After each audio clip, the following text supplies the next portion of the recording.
엘리 위젤은 1928년 루마니아에서 출생했습니다. 15살 때 유대인이었기 때문에 가족들과 함께 아우슈비츠 수용소에 다 끌려갔습니다.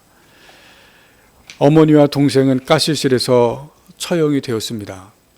그리고 위젤은 아버지와 함께 다른 수용소로 이송이 되었는데 아버지는 거기에서 질병에 걸리고 1945년 해방되기 바로 직전에 돌아가셨습니다. 위젤은 누나 둘과 함께 살아남았습니다. 그리고 종전 후에 파리에서 공부를 하고 그리고 기자가 된 뒤에 일을 하다가 책을 쓰기 시작합니다. 자신의 강제 수용소 경험을 기록한 나이트라고 하는 책을 출간을 했습니다. 그 나이트에는 위젤이 수용소에서 겪었던 실제 일들을 기록하는 내용들이 있습니다. 어느 날 그는 다른 동료들과 함께 도망쳤다가 잡힌 사람들을 교수대에 처형하는 일을 목격을 합니다. 3사람이 교수대에 있었고 그들의 목에 올가미가 다 씌어집니다. 그때 자기 뒤에서 누군가 이런 질문을 하는 소리를 들었습니다.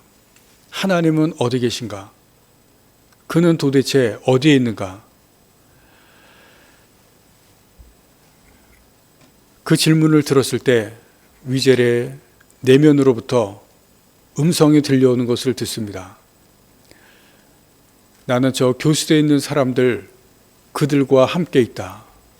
그런 음성을 위젤이 듣습니다.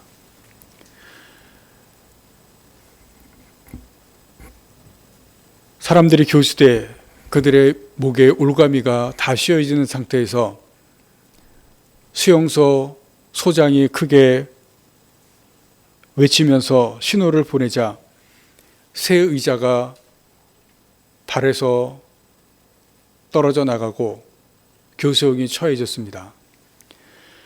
수용소 전역에 정적이 흐르고 그리고 모든 사람들이 다 소리내어서 속으로 울었습니다.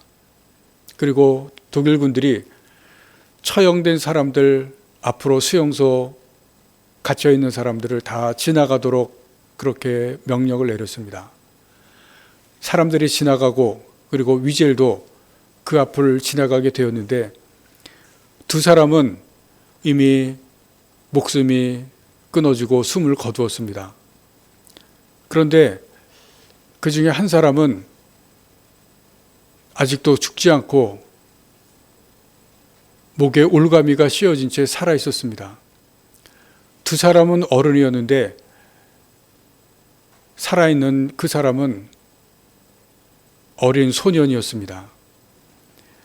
아직 무게가 나가지 않았기 때문에 목에 올가미가 씌어졌지만 무게가 나가지 않아서 살아있어서 발버둥을 치고 있는데 30분 동안 발버둥을 치고 있는 그런 상태가 있는 것을 이 위젤이 목격을 합니다. 위젤은 너무 어린 나이에 너무 처참한 광경들을 수용소에서 목격을 합니다. 그런 내용들을 이 나이트에 기록을 했습니다. 이 책은 30개 이상 언어로 번역이 되어서 출판이 되었고 그리고 이 책으로 위젤이 국제적인 명성을 얻게 됩니다. 1955년 프랑스에서 미국으로 건너가고 시민권을 얻었습니다. 그리고 72년부터 뉴욕 시립대학을 거쳐서 보스턴 대학에서 인문학부에서 학생들에게 강의를 합니다. 그리고 미국에서 본격적으로 활동을 하는데 홀로코스트 그것을 위해서 활동을 시작합니다. 그런데 이 위젤은 유대인들만을 위해서 일하는 것이 아니라 전 세계에 있는 인종차별과 인권을 위해서 일을 합니다.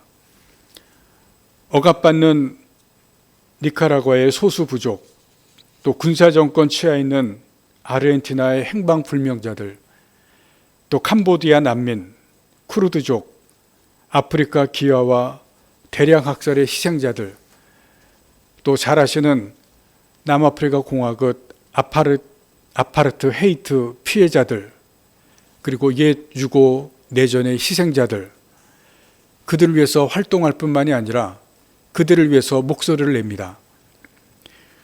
그는 현실 참여적 지식인으로 활동을 많이 했습니다.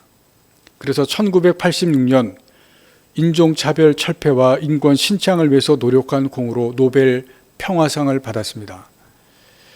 노벨 평화상 수락 연설에서 이런 유명한 말을 남깁니다. 중립은 가해자에게만 이로울 뿐 희생자에게는 아무런 도움이 되지 않으며 침묵은 결국 괴롭히는 사람 편에 서는 것이다. 어렸을 때 자신이 어느 민족이라는 이유 하나만으로 너무나 극심한 처벌과 차별과 고통을 받았고 또 가족의 죽음을 목격했습니다.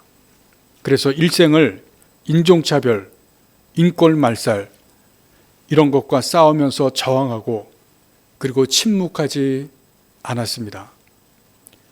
왜냐하면 그런 일이 하나님의 뜻과는 다르다는 것을 분명히 알았기 때문에 일생을 그런 일을 한 것입니다. 한 개인이 다른 개인에 대해서 미운 감정을 가지고 살아갑니다.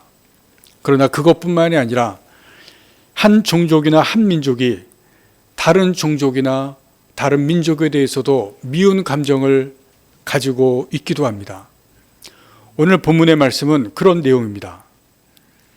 이스라엘 민족이 가나안 정복을 할 때 가나안에 있었던 다른 민족들 하나님께서 다 죽이라고 명령을 내렸습니다. 다른 민족들을 다 죽이는 그런 명령에 대해서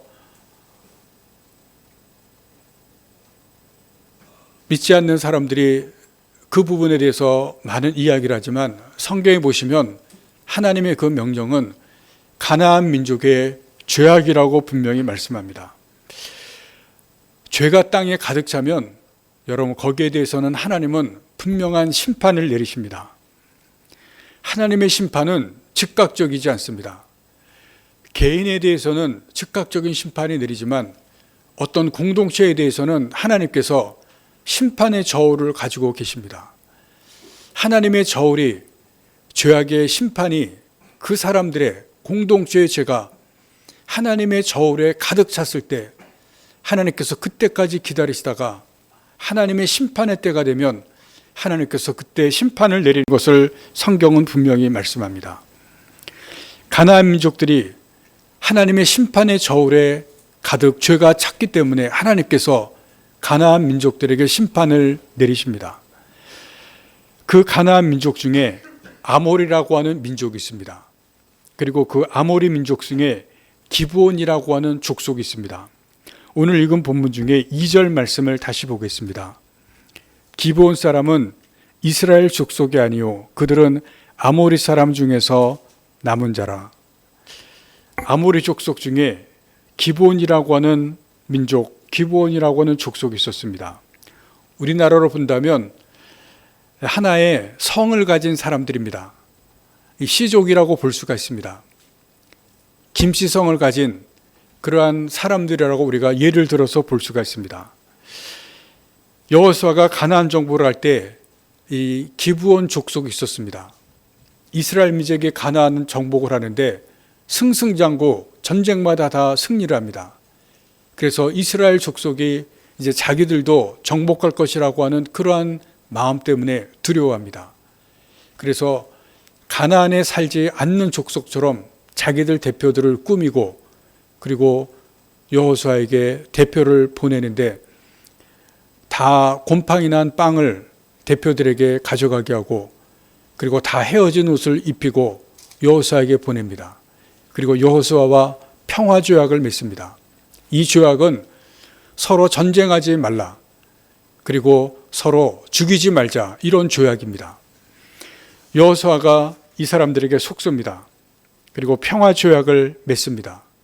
그리고 이스라엘 족속 중에서 이제 가나안에서 살아남게 됩니다. 이 기브온 족속에 관한 내용이 오늘 본문입니다. 다윗 왕 때 3년 동안 기근이 들었습니다. 다윗 왕이 하나님께 묻자 기브온 족속 때문이라고 하나님께서 말씀합니다. 사울 왕이 이 기브온 사람들을 많이 죽였다고 말합니다. 그 죄 때문에 지금 하나님께 벌을 받습니다.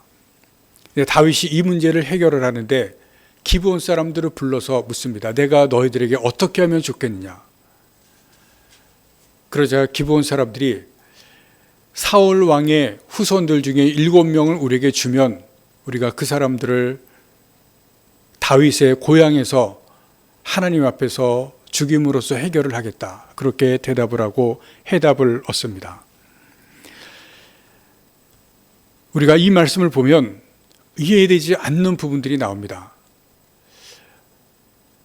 사울 왕이 기브온 족속들을 학살을 하는데 그 해답으로 사울 왕의 후손 7명을 죽이고 문제가 해결이 되는, 어떻게 보면 비극적인 일인데 이 비극적인 문제를 비극적인 것으로 다시 해결을 하는, 이해가 되지 않는 부분들이 오늘 본문에 나옵니다. 비극적이기도 하면서 잔인한 그러한 부분들이 나오는데 오늘 본문을 통해서 우리가 중요한 것을 함께 생각해 보도록 합니다. 한 가지 우리가 말씀을 같이 생각해 보는데 그것은 하나님에 대한 인간의 이해입니다. 하나님을 어떻게 이해할 것인가? 우리가 하나님을 바로 이해하고 있는가? 그러한 부분입니다. 사람들이 하나님을 바르게 이해하고 제대로 이해하고 있는가? 오늘 본문 말씀 5절을 다시 봅니다. 그들이 왕께 아뢰되 우리를 학살하였고 또 우리를 멸하려 하여 이스라엘 영토내에 머물지 못하게 하려 하고 모해한 사람이라는 것이 나옵니다. 사울 왕이 살아있을 때 우리를 학살했다고 말합니다. 이 내용은 언제 어디서 얼마나 학살을 했는지 성경에 정확하게 나와 있지 않습니다. 그러나 학살이라고 하는 것은 한두 명을 죽인 것은 아닙니다. 사울 왕이 많은 사람의 기브온 사람들을 죽였다는 것은 분명합니다. 그리고 5절의 뒷부분은 기브온 족속을 쫓아내려고 했다는 것입니다. 여기에서 사울 왕이 왜 이렇게 했을까? 사울 왕이 왜 기브온 족속들을 학살했을까? 쫓아내려고 했을까? 그런 질문이 나옵니다. 이것은 자기 기분에 따라서 한 것인가? 기브온 족속의 죄를 지은 것인가? 그런 의문을 가질 수 있을 텐데 그런 것은 아닙니다. 오늘 본문에 보시면 그 답을 찾을 수 있는 본문이 나옵니다. 2절 말씀의 하반절 부분을 보겠습니다. 사울이 이스라엘과 유다 족속을 위하여 열심히 있으므로 그들을 죽이고자 하였더라 하는 말씀이 나옵니다. 사울이 이스라엘과 유다 족속을 위하여 열심히 있었다. 무슨 말이냐면 자기 민족을 위한 열심입니다. 자기 민족을 위한 애족심, 애국심입니다. 이스라엘 민족이 가나안에 들어와서 살게 되었습니다. 하나님이 주신 약속의 땅입니다. 그런데 그곳에 지금 다른 민족, 이방 민족이 아직까지도 계속해서 살고 있습니다. 여호수아가 정복 전쟁을 한 이후로 수백 년이 지난 후에도 기브온이라고 하는 이 이방 민족이 여기에 살고 있습니다. 하나님께서 이스라엘 민족에게 가나안 민족은 다 죄악 때문에 다 죽이라고 명령을 했는데 기브온 민족이 살고 있는 것을 보고 사울의 마음이 불쾌합니다. 하나님이 택하신 민족이 아닌데도 섞여 있습니다. 그래서 사울 왕이 이 남아있는 기브온 민족을 이스라엘 땅에서, 하나님의 약속하신 땅에서 쫓아내기로 생각을 한 것입니다.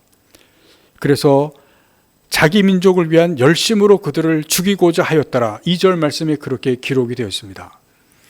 이것이 여러분 잘못된 것입니까? 이스라엘을 위해서 좋은 것입니다. 이스라엘 민족을 위한 열심이라고 기록이 되어 있습니다. 하나님의 명령을 지키는 것입니다. 그래서 다윗이 이 일을 한 것이라고 기록이 되어 있습니다. 그런데 우리가 여기서 주목할 것이 한 가지가 있습니다. 사울 왕은 하나님을 바르게 알지 못한 것입니다. 2절의 말씀에는 민족을 위한 열심이라고 기록이 되어 있지만 하나님을 위한 열심은 아닙니다. 하나님을 바르게 알지 못한 것입니다. 하나님은 가나안 민족을 다 죽이라고 했지만 한 가지 중요한 것이 있습니다. 하나님과 언약한 것, 하나님께서 약속한 그러한 부분, 하나님께서 보호하시겠다고 하신 그 약속한 민족은 하나님께서 보호하십니다. 건드리지 못하게 합니다. 사울 왕은 하나님께서 약속 때문에 하나님께서 보호하신다는 그 부분에 대해서 알지를 못했습니다. 하나님은 선택한 민족만을 위한 하나님은 아닙니다. 기브온이 여호수아와 하나님의 이름으로 언약을 맺었습니다. 그래서 여호수아서 9장에 보시면 기브온은 가나안 민족 중에서 유일하게 하나님을 인정한 민족으로 나옵니다. 하나님께서 다 멸하라고 약속하셨지만 하나님을 인정하고 여호수아에게 찾아와서 우리가 하나님 너희에게 가나안 땅을 주신 것을 알고 평화조약을 맺고 우리를 살리게 해달라고 하나님께서 우리를 보호해달라고 이스라엘에게 찾아왔습니다. 그리고 하나님의 보호 아래 있겠다고 조약을 맺었습니다. 그래서 하나님께서 그 조약을 인정했습니다. 내가 너희를 보호하겠다. 그렇게 하나님께서도 그것을 약속을 인정해 주십니다. 그리고 여호수아가 모든 이스라엘 민족에게 말합니다. 기브온 족속은 우리가 죽이지 않고 살려야 된다. 그렇게 말합니다. 그래서 죽이지 못하도록 여호수아가 말합니다. 왜냐하면 하나님의 이름으로 조약을 맺고 언약을 맺었기 때문에 그럽니다. 이제부터는 하나님의 보호 아래 있는다는 것입니다. 그래서 하나님께서 이스라엘 족속은 아니지만 하나님께서 보호해 주시겠다고 약속하고 말씀합니다. 하나님은 하나님을 인정하는 사람을 받아주십니다. 하나님의 보호 아래 있겠다고 들어온 사람은 하나님께서 끝까지 보호하십니다. 사울 왕은 그런 하나님을 몰랐습니다. 하나님을 제대로 알지 못했기 때문에 오해했고 그래서 이런 비극을 낳았습니다. 구약에는 이런 경우가 종종 있는 것을 우리가 성경에서 볼 수가 있습니다. 요나가 하나님께서는 이스라엘만의 하나님이라고 생각했습니다. 오직 이스라엘만을 구원하신다고 믿었습니다. 하나님께서 이방 민족, 이방 사람들, 그 사람들을 구원하는 것은 있을 수가 없다고 생각했습니다. 그래서 니느웨라고 하는 다른 이방 사람들을 하나님께서 가서 그들을 회개하고 구원하라고 하나님께서 명령을 내렸을 때 그것을 거부합니다. 니느웨로 가기를 거부하고 다른 곳으로 도망가는 것을 우리가 압니다. 하나님께서 이방 사람들을 구원하시겠다는 그 뜻을 요나는 거부합니다. 왜냐하면 요나는 하나님은 이스라엘만을 구원하시는 그러한 하나님으로 생각했기 때문에 그렇습니다. 그러나 성경은 하나님은 이스라엘만이 아니라 다른 이방 사람도 구원하신다는 것을 요나를 통해서, 요나서를 통해서 분명하게 말씀합니다. 사도행전 10장에서 환상 중에 하나님께서 베드로에게 말씀하시는 것을 봅니다. 부정한 짐승을 잡아먹으라. 그럴 때 베드로가 대답을 합니다. 자기는 철저하게 율법을 지키고 철저하게 신앙생활을 하기 때문에 부정한 것을 먹을 수 없습니다. 대답합니다. 그러나 하나님께서 말씀합니다. 내가 깨끗하게 한 것을 내가 속되고 부정하다고 말하지 말라. 3번을 이런 환상을 보여줍니다. 이 환상은 이방인들을 구원하시겠다는 하나님의 그러한 생각을 비유로 베드로에게 보여주신 것입니다. 이 환상 후에 베드로가 이방인들을 만나고 이방인을 구원하시는 그러한 일이 일어납니다. 베드로는 하나님께서 이방인도 구원하시고 이방인에도 성령을 부어주시는 그러한 것을 보고 충격을 받습니다. 이방인을 구원하시는 하나님을 베드로가 알지 못한 것입니다. 여러분, 내가 아는 것을 가지고 사람들을 판단하고 사람들을 정죄해서는 안 됩니다. 내가 아는 것이 전부가 아니고 내가 옳다고 생각하는 것이 항상 옳은 것이 아닙니다. 그런 것을 가지고 남을 판단하는 것을 경계해야 됩니다. 그런데 더 두려운 것은 내가 아는 것을 가지고 하나님을 규정하는 것입니다. 하나님은 이런 분이다, 단정하는 것입니다. 이것을 하나님에 대한 자기 규정이라고 말합니다. 사람들은 자기 지식, 자기 관습대로 하나님을 이해했습니다. 그 안에 하나님을 가두려고 합니다.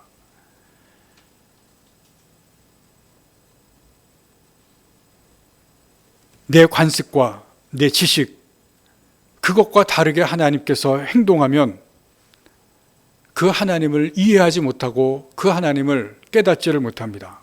인간의 한계입니다. 우리의 신앙과 우리의 관습과 우리의 지식이 다가 아닙니다. 우리는 자신의 신앙적 지식에 한계가 있음을 인정해야 됩니다.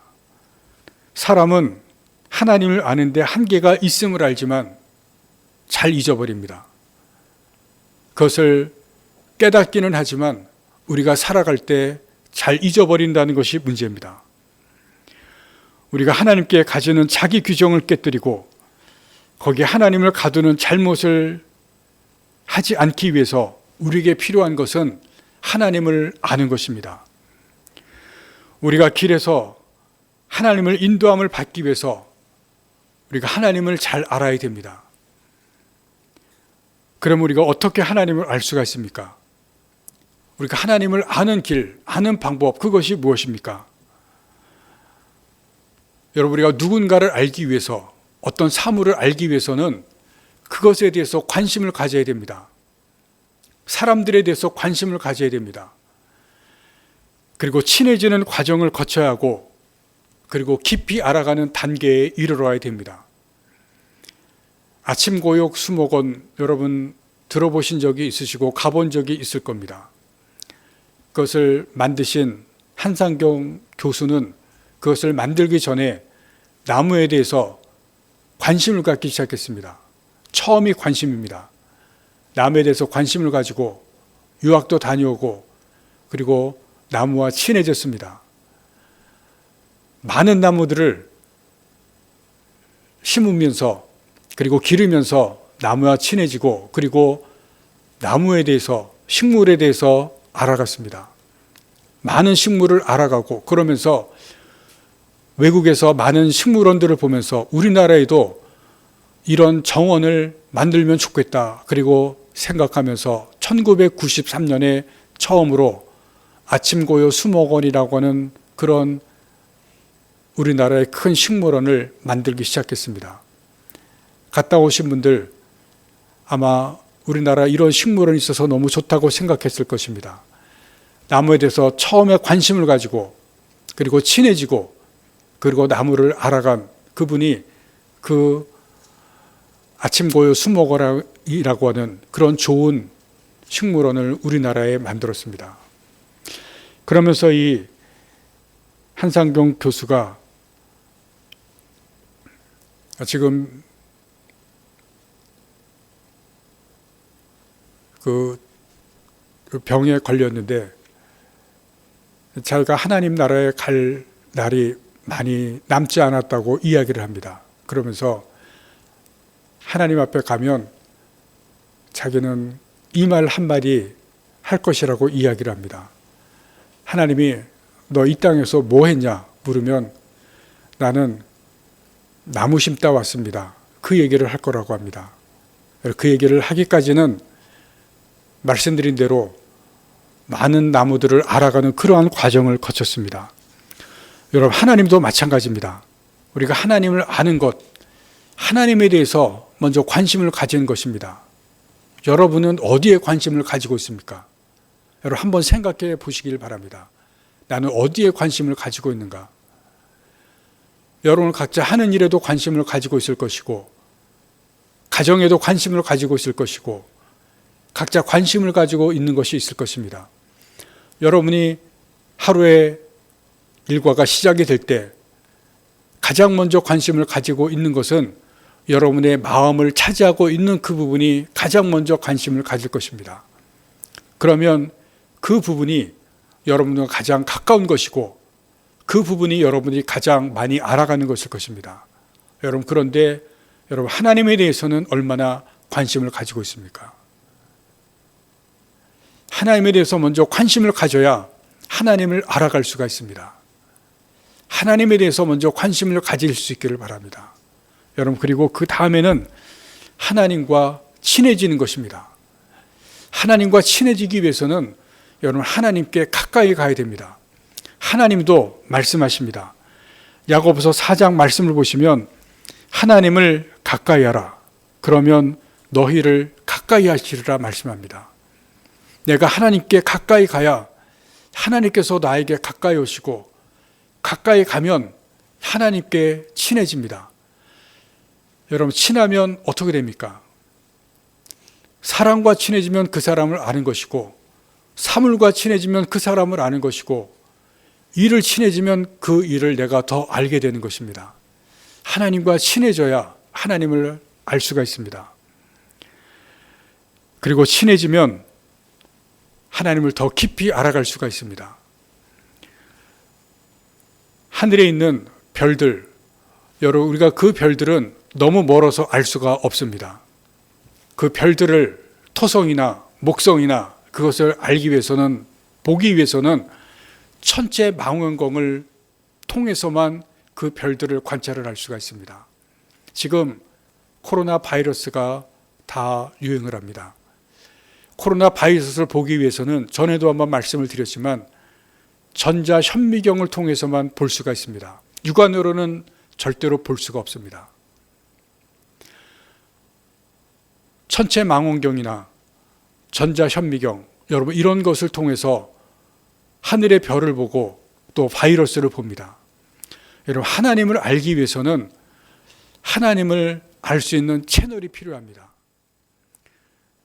전자 현미경이나 아니면 천체 망원경이 없이는 하늘의 별이나 또 바이러스 절대로 볼 수 없는 것처럼 우리가 하나님을 알기 위해서는 하나님과 통하는 채널이 있어야만 하나님을 알 수가 있습니다.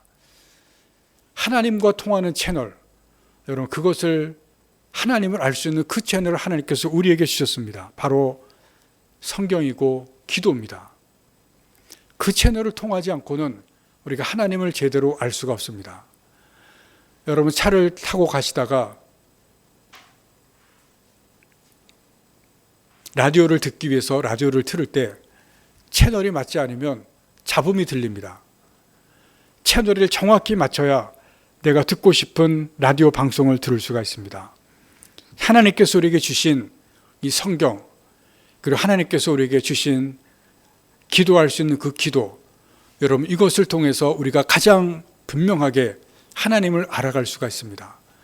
성경 통독 우리가 하고 있는 분들이 계시고 또 개인적으로 말씀을 읽는 분들이 계시는데, 우리가 성경을 읽으실 때 하나님의 마음을 알아갈 수 있도록, 하나님을 알아갈 수 있도록 여러분 집중하시면서 성경을 읽으시고 기도하실 때 하나님을 알게 해달라고 기도하시기를 바랍니다. 하나님을 알아야 하나님의 뜻을 찾을 수가 있고 내 길을 인도받을 수가 있습니다. 여러분, 우리가 예배의 자리에 나왔는데 여러분, 예배의 자리를 통해서 하나님을 알아가시기를 바랍니다. 여러분, 신앙생활 하면서 하나님을 아는 것이 너무나 중요합니다. 오늘 본문에서 사울 왕은 하나님을 알지 못함으로 공동체가 해를 받고 자기 가족, 자기 후손이 해를 받습니다. 하나님을 알지 못하면 나와 함께 있는 사람들, 내 주위에 있는 사람들이 해를 받는 것을 오늘 성경은 우리에게 알려줍니다. 여러분, 다시 한번 말씀을 드립니다.